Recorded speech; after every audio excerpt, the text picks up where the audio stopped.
মামার নতুন বাড়ি কেনার পর অনেক দিনই হয়েছে পুরনো পাহাড়ের গ্রামের বাড়িতে আর যাওয়া হয় না। ভাবলাম একটু ওখান থেকে ঘুরে আসি। ওখানে যাওয়ার পরই আমি আর দাদা বের হলাম হাঁটতে।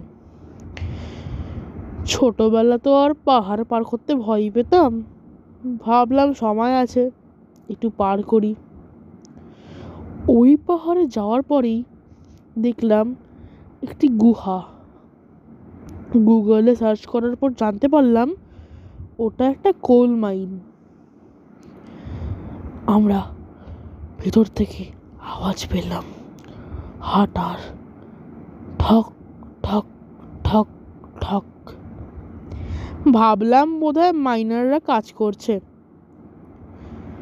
পরে লোকজন বলল ওটা কোনো মাইন বা গুহা না, বিস্ফোরণের কারণে পাহাড়ের মধ্যে একটি ছোট্ট গর্ত।